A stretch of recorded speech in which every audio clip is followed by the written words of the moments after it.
ఈ రోజే డౌన్లోడ్ చేయండి. మీ ఫేవరెట్ షోస్ చూడండి. మీరు చెప్పిన బుర్కా కాదని మొత్తం వినేశాను. గుడ్ నైట్ వదినా. Good night.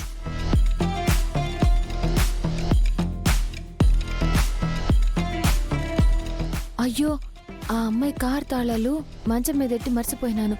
మళ్ళీ తిట్టుకుంటుందో ఏటో, సేతికిచ్చేసి వస్తాను. తన డ్రెస్ వేసుకొని నేనెప్పుడు ఇక్కడి నుంచి తప్పించుకొని పారిపోవాలి చెప్పు మ్యాడీ.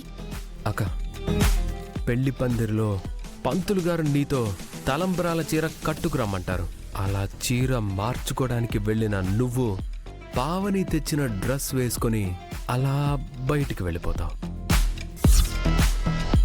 దాంతో ఈ పెళ్లి ఆగిపోతుంది. సో పెళ్లి క్యాన్సిల్. సూపర్ ఐడియా అన్నయ్య. ఎంతైనా సినిమా హీరో అవ్వాలనుకుంటున్నాడు కదరా, ఆ సినిమా ఐడియానే ఆలోచించాడు.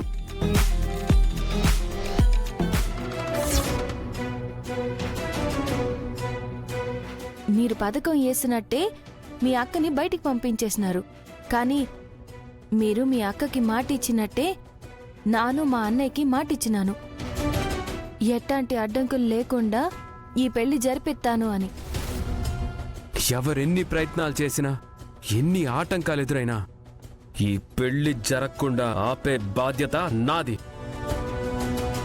పల్లెటూరులో పెళ్ళంటే ఆ పట్నం వాళ్ళు మాట్లాడుకునేలా, ఎవరికి ఎలాంటి ఇబ్బంది కలగకుండా, ఎలాంటి ఆటంకాలు ఎదురవ్వకుండా ఈ పెళ్లి జరిపించే పూచి నాదన్నయ్య. అందుకే నానిచ్చిన మాట కోసం మా వదిన్ని తీసుకొచ్చేసినాను.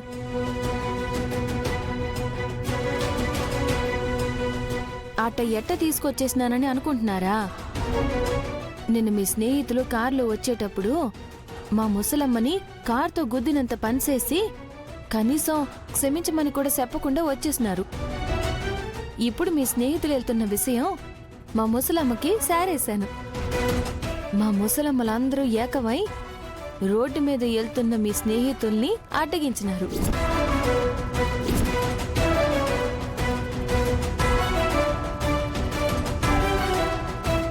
ఏంటి ఏంటి మీ న్యూసెన్స్?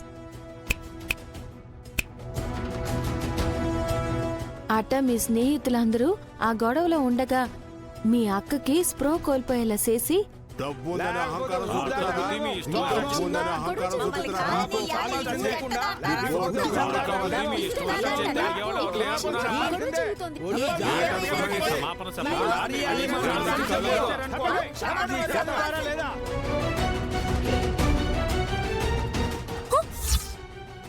ఎవరు నువ్వు? నిన్న ఎవరు నువ్వు? ఎవరు నువ్వు?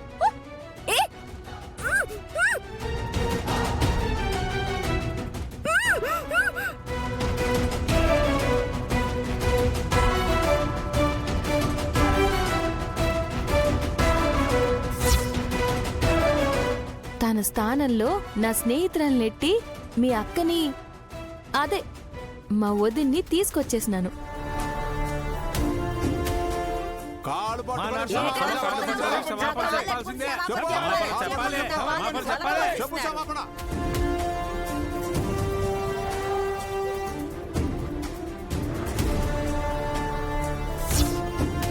ఇప్పుడు మీరు చేయడానికి ఏటి లేదు గాని, రండి పెళ్లి చూద్దరు గాని.